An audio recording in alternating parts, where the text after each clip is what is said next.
Have you ever felt that as a Muslim woman, there are not enough Islamic programs out there dedicated to just you? Have you ever had questions run through your mind about your role as a Muslim woman, your rights and responsibilities, or just general matters? Just Us Women is a program dedicated to you, the Muslim woman. Islam Life Radio has tailored Just Us Women to meet the needs of our Muslim sisters in order for them to gain authentic knowledge. Our host and teacher for this program, Ummu Maahir Ismaa'eel, will deliver and expand your minds on various topics related to women's fiqh, motivational talks, and how to be among the best women to earn Allah Azza wa Jal's pleasure in this life and the next, inshaAllah. So be sure to join us every Thursday at 7 p.m. Eastern Standard Time with Just Us Women, brought to you by IslamLifeRadio.com. Have you ever thought about what it takes to know the ledge? People say, know the ledge. What does that exactly mean? Well, let me see if I can sum it up for you in a short poem. Now is the time to show greatness and uplift. With knowledge and wisdom, we share the ultimate gift. We recognize our Creator who provides and sustains us, who gives our life balance and constantly maintains us. Our broadcast to the people is molded by truth for the men and the women, and especially the youth. We reach out to those from all walks of life, no matter where you come from and no matter the type. Our goal is quite simple, and that's education and unity. With a smile and the salams, we embrace our community. There is no secret to success, just a desire to learn, because the blessings of Allah is what we seek to earn. So lend us an ear and bring an open mind, and be cautious, not careless, and be aware of the times. All it takes is one slip if you're living on life's edge, and unfortunately some fall because they don't know the ledge. Assalamu alaikum wa rahmatullahi wa barakatuhu. Are you experiencing a difficult situation? Going through stress, anxiety, confusion, or even depression? Perhaps something's troubling you and you don't know who to ask and where. Maybe you've done a sin and you don't know how to deal with it to make everything better and redeem yourself. You might even be wanting to consider marriage and have someone in mind, but don't know how to take the matter forward in a halal way. Are you looking for advice and guidance, which is also Islamically sound and authentic? If so, then your prayers have been answered. Islam Life Radio is now offering a free, confidential, anonymous, impartial, and non-judgmental counseling service based on the Quran and authentic Sunnah. Email us now at counseling@islamliferadio.com. Bismillahirrahmanirrahim. Alhamdulillahi Rabbil Alameen. Sallallahu ala nabiyyina Muhammad wa ala sahbihi wa sallam. Assalamu alaikum, dear sisters. Welcome to part 15 of the series Fataawaa al-Mar'ah. In this segment, we continue with the rulings regarding hijab, dress, and beautification. We begin with a fatwa from Sheikh bin Baz, rahimahullah, and it is regarding the hukam concerning women using incense when they are going to the masjid. So the Sheikh, rahimahullah, was asked, during Ramadan, some women use incense in the masjid. We advise them to stop, but to no avail. We want from you, dear Sheikh, to make this issue clear to them and to us. So Sheikh bin Baz, rahimahullah, responded by saying, it is not allowed for women to use incense when they go out to the masjid or inside of the masjid.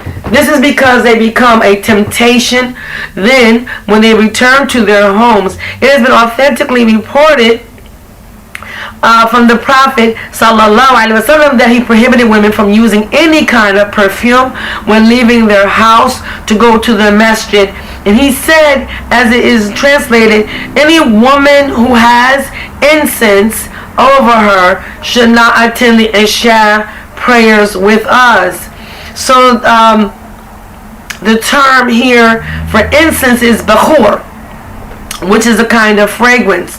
And he wanted to say the same applies to them using such fragrances in the masjid, because then they go outside to the market while they are being scented. The same is the ruling for their using it when they go to some place other than the masjid. So now for us over here in the West, we don't normally fragrance ourselves with incense or bakhur, but this bakhur is if, I'm sure that some of us have seen it, where you put the cone incense or something like that on a charcoal, and then it burns. And then what they do is they pass it around over in the Middle East, and then people will fragrance themselves with it. They want it to come near their clothing, and then this scent gets inside of their clothes. So this is what's being mentioned here. So whether it's the bakhur, the incense itself, or it is any other kind of fragrance, we want to be careful of it, because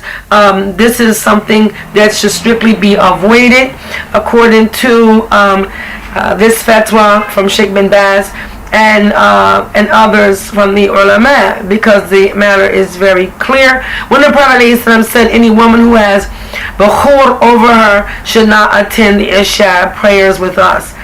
Now we turn to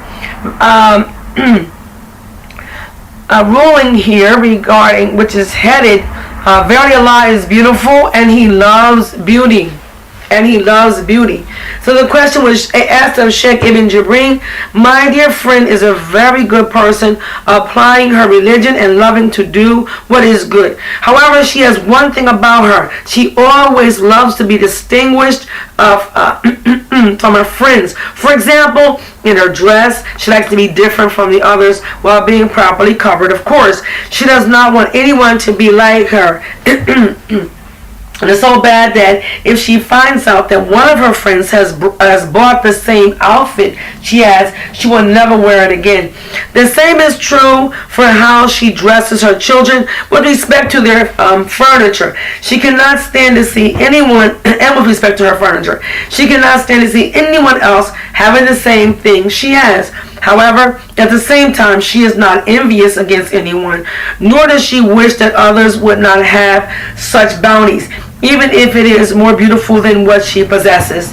The only thing she cares about is to be different from the others. Is this envy or arrogance, as we dislike this characteristic of her very much? So Sheikh Ibn Jibreen responded by saying, I do not know what is in the heart of that lady that makes her behave in that way. And if it is envy, it is forbidden, but envy implies wishing that others would lose the bounty they possess and even working to destroy it. She does not do that. If it is arrogance and having an aversion for others sharing with her, then it is also forbidden. But the arrogance that is blameworthy is to reject the truth and look down upon people, that is, belittle them. It does not include liking good clothes for oneself. Verily Allah is beautiful and He loves beauty.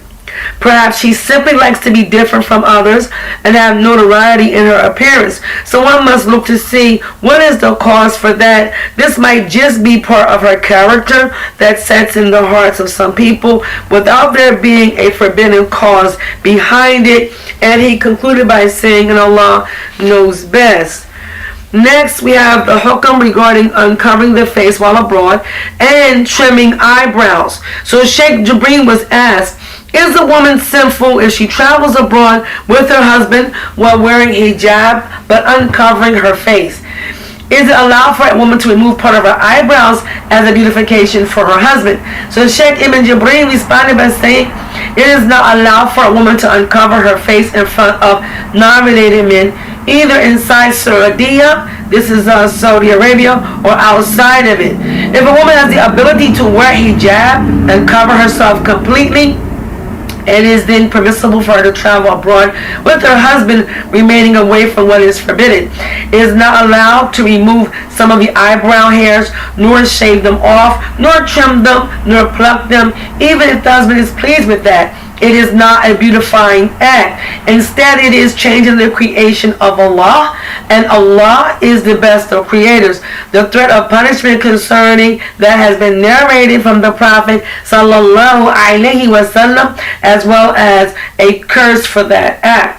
This implies that it is forbidden. Again, that was from Sheikh Ibn Jabreen. And now Sheikh Ibn Jabreen was asked regarding the covering in the presence of a blind man. So he was asked, is it allowed for a woman to uncover her face in the presence of a blind man? If she cannot uncover her face, what is the real reason preventing her to do so? So Sheikh Ibn Jabreen responded by saying, the correct opinion is that there is no harm in a woman uncovering her face in the presence of a blind man. A woman is ordered to cover herself in front of those who can see her in order for no temptation to arise. A blind man cannot see what is in front of him, and he cannot look at what will excite him in a woman, nor is he conscious of it. There is the hadith that's recorded by Al-Tirmidhi, who called it Sahih, concerning the story of Ibn Maktoum, where the Prophet sallallahu alaihi wasallam told Salama and Maymuna to wear hijab in front of him. When they asked about it, he said, are you too blind? Do you not see him? So the Sheikh wanted to mention, he said, however, this hadith is considered weak or da'if by some of the ulama. Even assuming it is authentic, it is concerned with the woman looking at the men.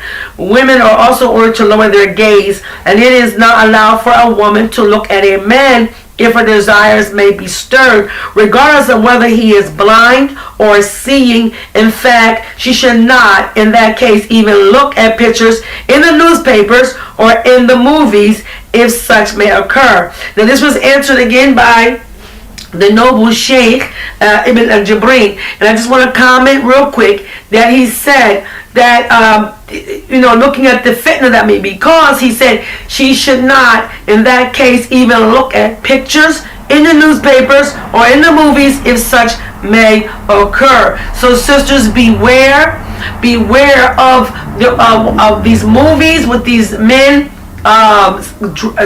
provocatively dressed or not.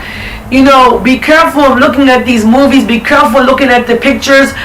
He said newspapers. We now have Facebook. We now have Instagram. We have Muslim men on Facebook and Instagram trying to entice Muslim women and otherwise into their clutches. So be careful of looking at their pictures, because this opens up the door to fitna.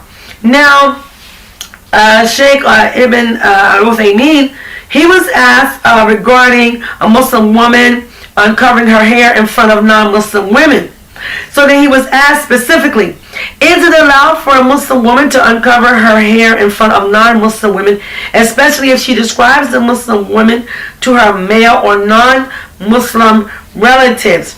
The Sheikh responded by saying that this question revolves around a difference of opinion concerning the interpretation of the verse, which is found in Surah An-Nur, Ayah 31, where Allah has stated, tell the believing women to lower their gaze and protect their private parts, and not to show off their adornment except that which is apparent, and to draw their veils over their necks and bosoms, and not to reveal their adornments except to their husbands, their fathers, their husbands' fathers, their sons, their husbands' sons, their brothers or their brothers' sons, or their sisters' sons, or their women of the female slaves, or old male servants who lack vigor, or small children who have no sense of the shame of sex. So the Sheikh wanted to explain there was a difference of opinion concerning the reference of the pronoun in the phrase their women, and in the verse it comes nisa'ihinna. Again, interpreted their women. Some say that it refers to the class of women as a whole, and some say that it refers to the described women only, that is, the believing women. According to the first opinion, a woman may uncover her face and hands in front of a non-Muslim woman. According to the second opinion, a Muslim woman may not do so. He said, I am more inclined to the first opinion and believe it more likely to be correct. That is because when a woman is in the presence of another woman, it makes no difference if that woman is a Muslim or not, as long as there is no kind of temptation involved. However, if one fears something of that nature, such as the woman describing the Muslim women to her male relatives, then one must avoid such a cause, and then the woman should not uncover her face or any part of her body in front of such a woman. This is true regardless of whether that troublesome woman is a Muslim or a non-Muslim. So again, this was answered by our noble Sheikh Ibn al-Uthaymeen rahimahullah. Now Ibn al-Jibreen rahimahullah was questioned regarding the hukum concerning wearing a face veil. So the Sheikh specifically was asked, what is the ruling concerning women wearing clothing that has written on it verses of the Quran or statements like, there is no God except Allah, Muhammad is the messenger of Allah, La ilaha illallah, wa Muhammad Rasulullah. What is the Islamic ruling concerning wearing a burqa? So the Sheikh responded by saying, there is nothing wrong with wearing such clothing. However, one must make sure that there is no sense of disrespect or disdain shown to what is written. For example, she should not sleep in it or sit upon a part in which any of the names of Allah is written. She also should not wear it into the bathroom. If she is in need of that clothing for such purposes, she should first wipe away the respected names on it, and then she may use it. And then he said a burqa is a type of a face veil that opens for the eyes to look out from. This is allowed, and there is nothing wrong with it, except when one is in a state of ihram, and this is when one is making hajj or umrah. And he said the Prophet sallallahu alaihi wasallam said women are not to wear the niqab. He said women are not to wear the niqab, and this refers to the one performing the pilgrimage. She is not to wear a face veil or a niqab, which is the same as a burqa, and this indicates that such is permissible for the woman who is not making the hajj. However, it is not allowed to widen the open space for the eyes, such that the nose and eyebrows become visible. For example, in this way, she becomes a temptation for those who see her. In addition, one must wear above the burqa a light head covering that does not prevent one from seeing, and which will cover the rest of the face that is left uncovered by the face veil. Now we look at the wife of the maternal uncle is not mahram. This question was posed to Sheikh Ibn al-Jibreen. So he was specifically asked, some of the older women believe that it is allowed for young men to sit with the wives of their maternal uncles and treat them like their own aunts. They say, you accept your uncles but do not accept your aunts. I have tried to convince them that they are wrong and that the verse is clear about who and who is not mahram. I could not convince them. Could you say something to them? The Sheikh responded by saying, there is no doubt that the wife of the maternal uncle is not mahram for the nephew. It is not permissible for the nephew to marry her if they should be separated.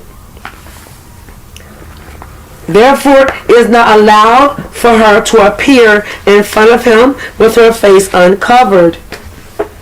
It is also not allowed for the two of them to be in private or for him to look at what she must cover, such as her face and her beauty. He is not mentioned among the mahram in the verse of the Quran, which is found in Surah An-Nur, verse 31, where Allah has stated, as it is interpreted, tell the believing women not to reveal their adornments except to their husbands, their fathers, their husbands' fathers. So the Sheikh wanted to say she is not mentioned along with those that he cannot marry in this verse. And in Surah An-Nisa, ayah 23, where it's interpreted, forbidden to you, meaning for marriage, are your mothers. Therefore, the belief that they are mahram has no basis to it, and one must avoid it. So a related question was asked of Ibn Jibreen, and specifically was stated to him, one of my friends said, my husband permits me to uncover my face in front of his male relative that visits him, and he allows his wife to sit with my husband. Is this allowable? Sheikh Ibn Jibreen responded by saying, it is not allowed for you to obey your husband in uncovering your face in the presence of his relatives, even if they are his full brothers. They are not mahram. Uncovering the face is one of the causes of temptation. It is also not allowed for the wife of his relative to obey him in uncovering her face in front of your husband for the same reasons. So these last fatwa regarding uncovering in front of non-mahram who we may look at as family are very important, because we tend to get laxed when we are around such folks, our husbands, relatives, and so forth, and even cousins. We tend to get a little lax when we are around them, and this can be dangerous. So we want to be careful and pay attention to these fatwa that are being related by these great ulama. Now we turn to the hukam concerning wearing light colored clothing such as white or yellow, and the hukam concerning wearing short dresses. So Sheikh Ibn Jibreen was asked, what is the ruling concerning wearing light colored clothing such as yellow, white or red, but which covers the body? What is the ruling or the hukam concerning wearing short clothing that expose the legs? So the Sheikh responded by saying, it is allowed for a woman to wear whatever clothing is normal for the woman to wear, as long as it is not something to be specifically recognized as that for men. In that case, a woman should not wear it, as the Prophet sallallahu alaihi wasallam cursed the women who imitate men, and vice versa. He wanted to say that a woman must wear clothing that covers her entire body if she is in the presence of men that she is not related to. She may not uncover anything of her body to them, not her face, hands, or feet, except in the cases of need, such as handing or taking something and so forth. She also cannot wear tight clothing that shows her body shape or the size of parts of her body, such as her breasts, shoulders, chest, buttocks, and so forth. One must also bring up one's children accustomed to wearing long flowing garments. If a child grows up accustomed to something, it is very difficult to get them away from it when they get older. If the dress is short, it may show the attractiveness of her body and shows to men what will be a temptation or a cause of temptation for them. There is no harm if a woman in her house, in the presence of her relatives, wears a short dress due to some need, even if it shows her shins or upper arms, as women usually wear when they have to work. And this Sheikh concluded by saying, and success is with Allah. So we want to just one more reminder here, sisters, just to comment quickly on what the Sheikh said, and that is, our garments should not be tight. Our garments, when going out from our home or out in front of any men that are not our mahram, should be wide and flowing and not tight around our bosom and around our buttocks. And so forth, and we should raise our daughters the same way. So, and we want to be careful of these the new fads, again, just as a reminder, because the reminder benefits the believers. This swing garments that actually hug the waist and then spring out from there in a flowing gown sort of thing. This is not an overgarment. This is a dress. Be careful of anything that's tight fitting around the waist like that, accenting the buttocks. Also be careful of sweaters. Be careful of wearing sweaters and tight jackets over your hijab, because when you wear these sweaters and tight jackets and even these little empire jackets, then they're very tight around the waist, and then it accents the buttocks. So be very careful of these things, and before going out of your home, take a look at yourself in the mirror. Get in the mirror and take an honest look at yourself, and look at your buttocks and look at your breast. Is your overgarment covering the as much as possible? Because some of us are more big busted, and we understand that. So that naturally is not something upon them. However, they should wear something that flows over it And we should not be seeing the size of the breast like that. In the same light, sisters, be careful of tucking your khimars inside of your jackets, your sweaters, your dresses, because now your bosom is exposed. Yes, you may have a dress over it, but that's just more like a layer of skin. The khimar or the abah was meant to go over, cover over the bosom and cover over the buttocks so that we do not see the shape of it. Let's move on. Now we have fear and obey Allah as much as you are able. Ittaqillah ma istata'. So the question was stated to the Sheikh, and that is Sheikh Al-Uthaymeen. I am a young girl in a very perplexing situation. I live with my family that has some very strange, distorted ideas. I used to wear hijab. I found great opposition and ridicule from my family. It reached the point that they physically beat me and prevented me from leaving my house. They forced me to take off the hijab and simply wear a long cloak, but with my face uncovered. What should I do? Should I leave the house although untrustworthy people are many? Sheikh Uthaymeen responded by saying, rahimahullah, he said, this question involves two basic issues. The family that did such an evil to this young lady have to be one of two cases. Either they are ignorant of the truth, or they are arrogantly refusing to follow the truth. Or they are arrogantly refusing to follow the truth. He said this is very vicious and unruly behavior. They have no right to behave this way. Hijab is not something improper or ill-mannered. Humans are free within the limits of the Sharia. He went on to say, if they did not know that hijab is obligatory upon the woman, they must be taught that. They must be taught that it is obligatory according to the Quran and the Sunnah. However, if they were knowledgeable but simply arrogantly refuse to submit, then the crime is even greater. As a poet once said, if you were unaware, it is a great misfortune. But if you were aware, then the misfortune is even greater. Sheikh Uthaymeen went on to say, the second issue is with respect to this young lady. We say to her that it is wajib or obligatory upon her to obey and fear Allah as much as she is able to. If she is able to wear hijab without her family noticing that, she should do so. However, if they beat her or force her to take it off, there is no sin upon her. As Allah has stated in the Quran in Surah An-Nahl, verse 106, as it is interpreted, whoever disbelieved in Allah after his belief, except him who is forced thereto, and whose heart is at rest with faith, but such as open their breasts to disbelief, on them is wrath from Allah, and theirs will be a great torment. And then the Sheikh also presented from Surah Al-Ahzab, verse 5, there is no sin, as it is interpreted into the English, there is no sin for you if you make a mistake therein, except in regard to what your hearts deliberately intended, and Allah is ever all-forgiving, most merciful. Sheikh wanted to explain, but fear and obey Allah to the best of your ability. If your family does not understand the wisdom behind the obligation of hijab, say to them, it is obligatory upon the believer to submit to any order from Allah and His Messenger, regardless if they do or don't understand the wisdom behind it. This is because the act of submission itself is an act of wisdom.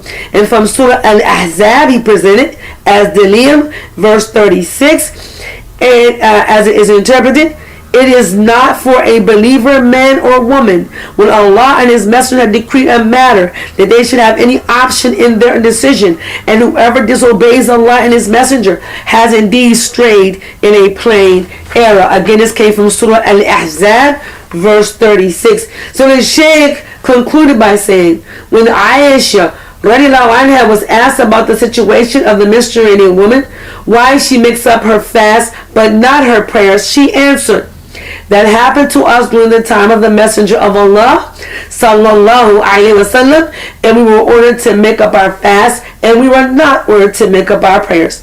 Hence, he said, she equated the order as being the wisdom in itself. Even given that The wisdom behind the hijab is very clear, as a woman displaying her beauty is a source of temptation. When temptation occurs, sin and lewdness occur. If sin and lewdness spread, that means that destruction and ruin are on the way. And this was answered again by the noble Sheikh Al-Uthaymeen. So I want to comment on this because Shaitan is clever, and certainly he is still alive. And so when it is stated that she becomes her beauty is a source of temptation, we have people here in the West who say things like men are responsible for themselves. We are not responsible for their behavior. This is their own behavior, and they are responsible for how they behave. And yes, they are. I agree. Men are responsible for their behavior, and we are responsible for our behavior. So if we know, and many of us are very flattered by the fact that we tempt men. Instagram and Facebook are full of this kind of thing. Women are very flattered.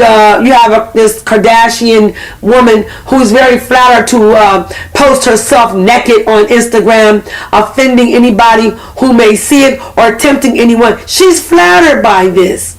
She's flattered by her body. And so now the whole world is responsible now to view this other than it should be viewed as, and it is strict pornography. That's exactly what it is. You take a selfie of yourself naked, that's pornography. And the rest of us should not be held to be excusing you for your behavior. That's your choice, and we also have a choice too. And we choose to say that you are responsible to conduct yourself in a more beneficial manner, especially when you have children. So yes, we do become a temptation to them. And then if we didn't feel that way, we wouldn't dress the way we do. We wouldn't put on the false eyelashes. We wouldn't make up our lips. We wouldn't go. We women would not be going to the houses of surgeries to get breast augmentation and to get the buttocks itself enhanced. These things wouldn't be going on if we did not think that it was a temptation to the men. If we did not think that this was something that men wanted to see, we would not be doing this. So yes, men are responsible for their behavior, and we are responsible as well. We now look at the hukum regarding wearing gloves. So in this fatwa, Sheikh Ibn Jibreen was asked, is wearing socks or gloves on their hands in order to cover them an innovation, or is it permissible? Is it forbidden for a non-mahram male to see a woman's hand if there is no adornment on it? Is it permissible for one spouse to prevent the other from fulfilling his or her natural right, meaning to have sexual intercourse for a lengthy period of time without any acceptable sharia excuse? So the Sheikh responded by saying, it is obligatory upon a woman to wear whatever covers her body in private parts, especially if she is going out to the market or someplace similar. Therefore, she may wear socks over her feet and gloves over her hands, so that nothing that could be a temptation may be seen of her. However, exposing the hand without a glove on it is permissible if there is some need, as long as the hand is not adorned with dye, jewelry, or anything of that nature. Dye could refer to henna, sisters. Dye refers to henna. Then he said, this is the case since hands almost look alike among the people. He wanted to say, therefore, he said, there is no doubt, rather, that there is a psychological need for sexual contact between the two spouses. Usually, the wants of the two differ based on different levels of desire between the man and the woman. Usually the man's desire is stronger. Therefore, he is usually the one desiring the act more. In fact, many wives complain about their husbands and the extent to which they desire sexual contact, to the point that it harms the woman. As for avoiding such contact for a long time, this is not allowed. The woman has a right to have her needs fulfilled. The most that a woman can be asked to be patient for is 4 months. Therefore, the desires and needs of both should be met. The desires, abilities, and shortcomings of both parties should be taken into consideration without either party being harmed. Again, that was answered by Sheikh Ibn al-Jibreen. We turn now to a fatwa issued by Sheikh Ibn al-Uthaymeen, regarding short dresses for young children. So the Sheikh was asked, some women, may Allah guide them, dress their young daughters in short dresses that display the shins. When we advise those women, they answer, we used to wear those when we were young, and they did not cause us any harm when we got older. What is your opinion of that? So the Sheikh responded by saying, I am of the opinion that a person should not dress his daughter in such clothing while she is young. This is because if she grows accustomed to it, she will stick with it and she will consider it a light matter. However, if you trained her properly to be bashful when she was young, she will continue in that proper manner when she gets older. I advise my Muslim sisters to leave the dress of the foreigners who are the enemies of the religion, and to bring up their children wearing clothes that cover their bodies, and to teach them modesty, for modesty is a part of faith. So this was answered by, again, Sheikh Ibn al-Uthaymeen. Now, we sisters living in the West, we are the ones living in the West who, because we live here and we were raised wearing shorts up to above our thighs, we were raised wearing tight jeans and all such things, then we don't, especially for the revert, and everyone around us is doing it. We're living in a kuffar society, so it's short dresses to the right, short dresses to the left, and shorts and tight pants.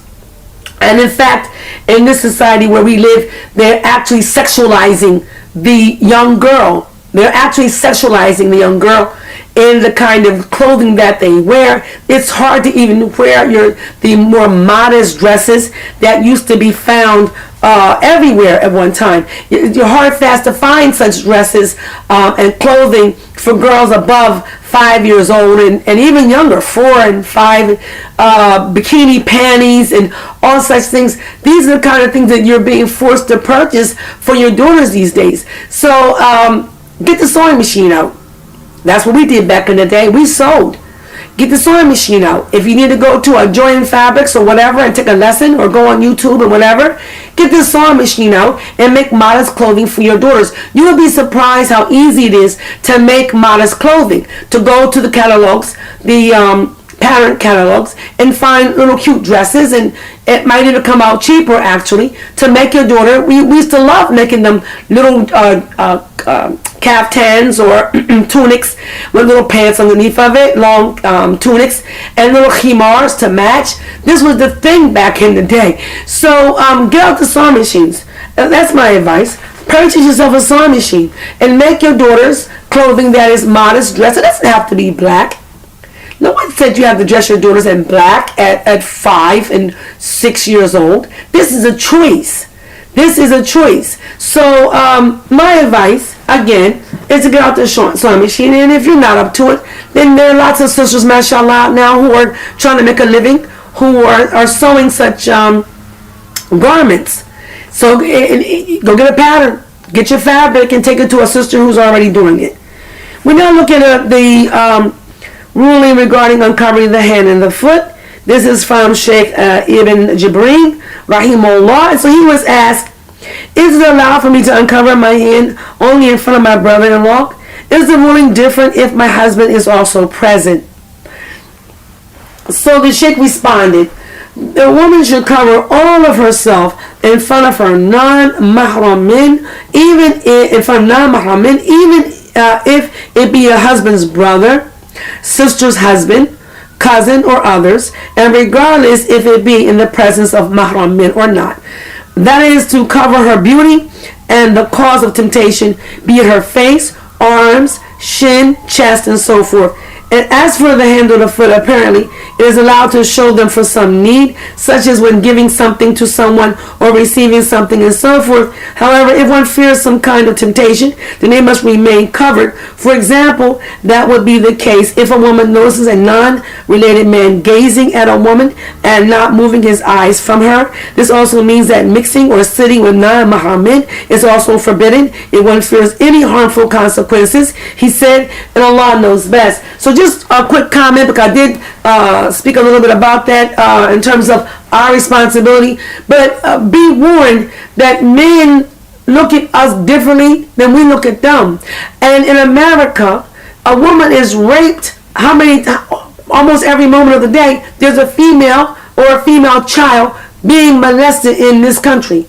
And I'm talking about America, being raped by someone. And many times it's someone they know. It is someone they has been in their home, whether it was a friend of the family or whatever the case may be, and this person was harboring some sick ideas, and then when he got the opportunity, then he acted on that sickness in his heart. This is why we're being told this as a protection. Everything Allah has commanded of us, everything that's commanded upon us in this great deen, in the Sharia, is for our protection. Every aspect of it is for our protection. So if we've been commanded to be careful of how we are dressing in front of non-mahram men, there is a reason for it. For certainly he who created these men knows when he put in these men. He who created the man knows what he put in the man. So if he is cautioning us to be careful of how we are dressing and behaving in front of non-mahram men, there is a reason in that. Let's move on. Really concerning buying and possessing fashion magazines. So Sheikh Uthaymeen rahimahullah was asked, what is the ruling concerning fashion magazines like Burda in order to benefit from them concerning new women's fashions and accessories? What is the ruling concerning keeping them after one has already benefited from them while they are filled with pictures of women? The Sheikh responded by saying, there is no doubt that buying magazines that just contain pictures is forbidden. Again, there is no doubt that buying magazines that just contain pictures is forbidden. This is because possessing pictures is forbidden. Based on the statement of the Messenger of Allah sallallahu alaihi wasallam, when he said, the angels do not enter a house which contains pictures. Again, the angels do not enter a house which contains pictures. And then the Shaykh commented, when the Prophet sallallahu alaihi wasallam saw a picture on a cushion with Aisha radiallahu anha, he stood and he did not enter the room. His dislike could be seen on his face. Those magazines must be looked into to see what they contain. Not every fashion is permissible. The fashions might be such that they show the woman's body due to their tightness for other reasons. The fashions could be the dresses of the disbelievers that are particular to them. And then he said, imitating the disbelievers is forbidden, since the Prophet alayhi salam said, whoever imitates a people is one of them. Huwa minhum, he is from them. The Shaykh went on to say, I advise my Muslim brothers in general and my Muslim sisters in particular to avoid those fashions, as either they are imitation of non-Muslims or they display what the woman should be concealing. If women follow every new fashion, then it means in general that our customs that have come from our religion will be changed for customs that have been taken from non-Muslims. This is the Sheikh's answer. And think about it, that if we find what they're wearing, the latest of what they're wearing, more beautiful, what are we saying about what our religion has prescribed for us? Do we find pride in who we are as Muslim women? Do we have to dress like the non-Muslim woman who is half naked, or her clothing is so tight that we have to feel good about ourselves?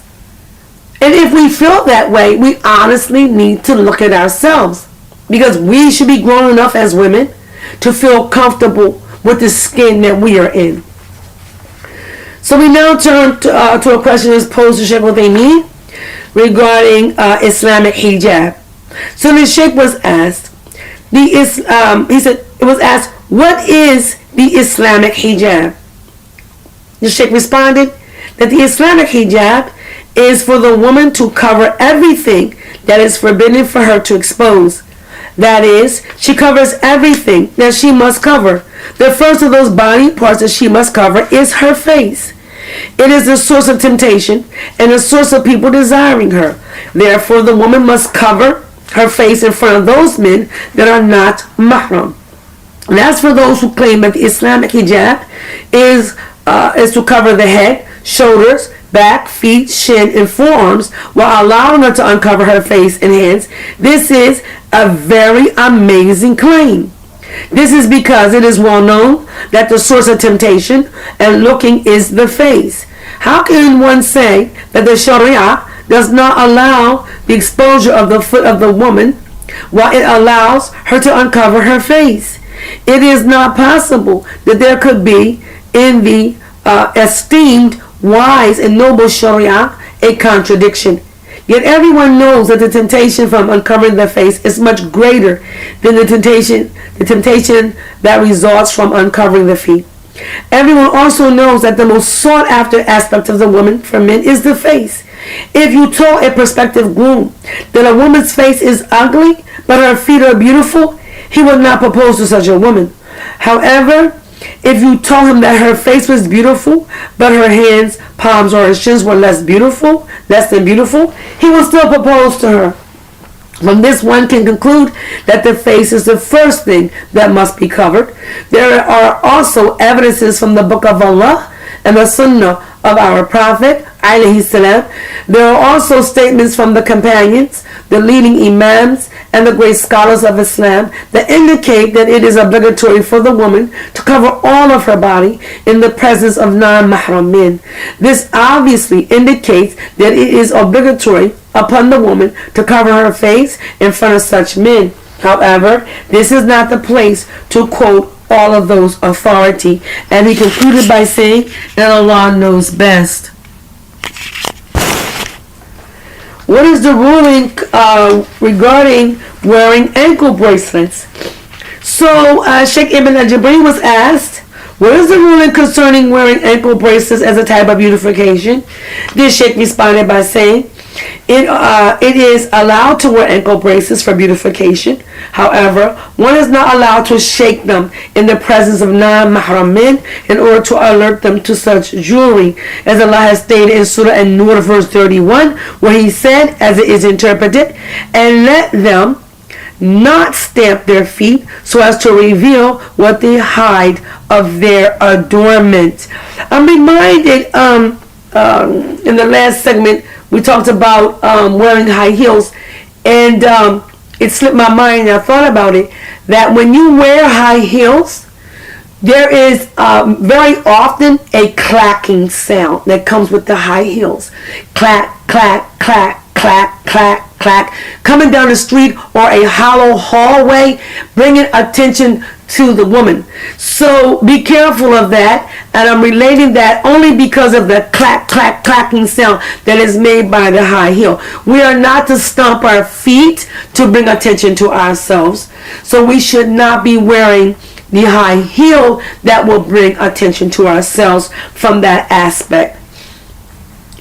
Now we have a question that was posed to Sheikh Uthaymeen regarding removing the head covering. And so he was asked, I have a skin disease on my head. The doctor told me to remove the head covering that I wear on my head, and that is truly harming me at the present time. Do I have the right to do that? What shall I do? So the Sheikh responded by saying, yes, you have the right to remove the head covering from your head if you are not in the presence of non-mahram men, such as when you are with your husband, mahram men, or women only with no men present. However, he said, when you go out to the marketplace or in the presence of non-mahram men, it is obligatory upon you to cover your head and your face as well as the rest of your body. So this lets you know that yes, I mean, in this beautiful deen, there is no harm. Again, there's no aspect of this deen that's going to harm us. So if covering the head is going to actually complicate a condition, then by all means uncover your head when you're out of the eyesight of non-mahram men. However, if you have to go out, then make your travels light and short, and then get back into your home as quickly as possible, because you are still required to cover your head in front of non-mahram men. The Sheikh Ibn al-Jibreen was asked, I am married to a woman who wears, praise be to Allah, hijab. However, as is the custom in my country, she does not wear hijab in front of her sister's husband, and her sister does not wear hijab in my presence. This is the custom. Furthermore, my wife does not wear hijab in the presence of my brother or her cousins. Does this go against the Sharia and the religion? What can I do while it has become the custom in my country not to wear hijab in the presence of those people that I mentioned? If I tell my wife to wear hijab in front of those people, she will accuse me of not trusting her and being suspicious about her and so forth.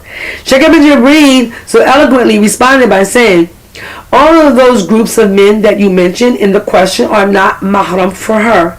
It is not allowed for her to uncover her face and beauty in front of them. Allah is only allowed to uncover in front of the mahram men mentioned in the verse in Surah An-Nur, verse 31, where he said, as it is interpreted, tell the believing women, this is implied, not to reveal their adornments except to their husbands and their fathers. So the Sheikh said, first, you should convince your wife that it is forbidden to uncover her face in front of non-mahram men. Make her abide by that, even if it goes against the customs of your people, and even if she makes accusations against you.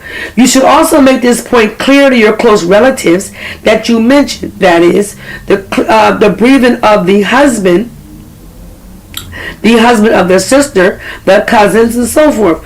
All of them are non-mahram, and they all may marry her if she gets divorced. Again, this was eloquently answered by Sheikh Ibn al-Jibreen.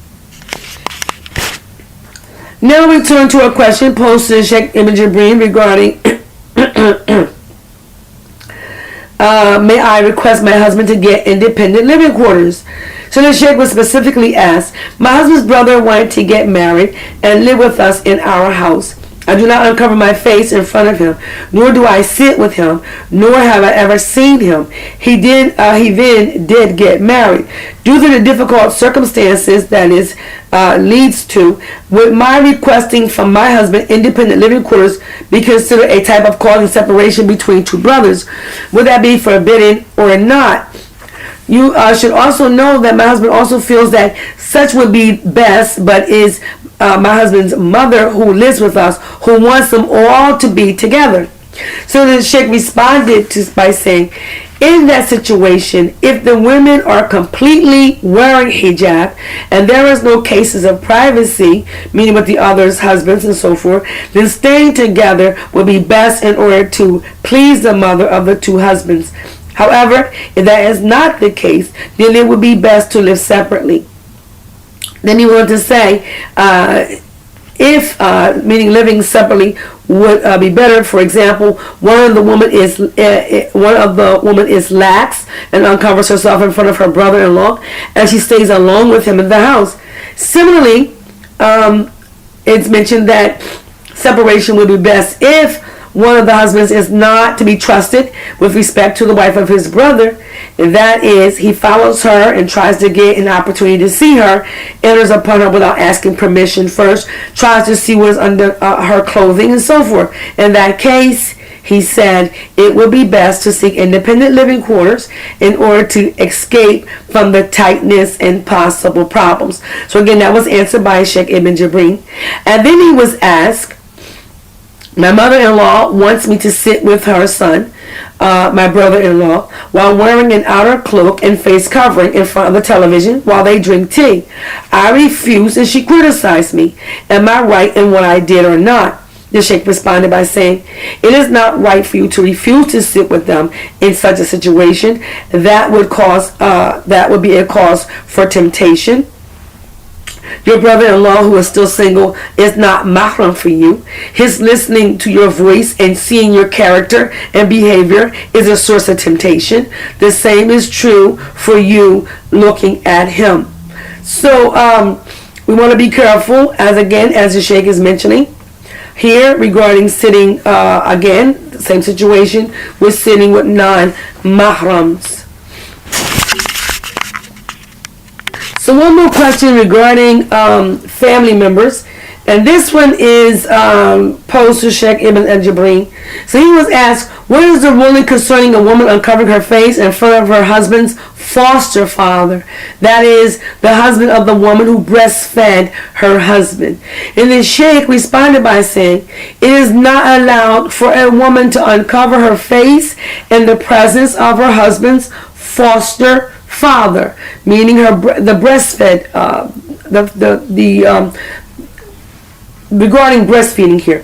So he said again, it is not allowed for a woman to uncover her face in the presence of her husband's foster father, according to the strongest opinion and the chosen opinion of Shaykh al-Islam Ibn Taymiyyah, rahimahullah. He said the Messenger of Allah, alayhi salam, has said, foster relationships forbid what blood relationships forbid. So again, foster, we're talking about foster here. We're talking about ar-rada'a, and that is the relationship between a woman and a child who has breastfed from her 5 full feedings. Once a child has breastfed from her these 5 full feedings, this child becomes like her own blood child. So this is the foster relationship we're talking about. So the Sheikh wanted to say the father-in-law is not disallowed for marriage with his daughter-in-law due to blood relationship, but due to marriage relationship only. As Allah has stated in the Quran, in An-Nisa, verse 23, as it is interpreted, forbidden to you in marriage, meaning, or the wives of your sons who spring from your loins. So the Shaykh wants to clarify, the foster son is not from the loins of the father. Therefore, if a woman is married to a man who has a suckling father, she must wear hijab in front of him and not uncover her face in front of him. If it were the case that she became separated from that man's suckling son, it still would not be permissible for him to marry her as a precautionary measure, since that is the opinion of the majority of the ulama. So we have come to the end of our segment, part 15 of Fataawaa al-Mar'a.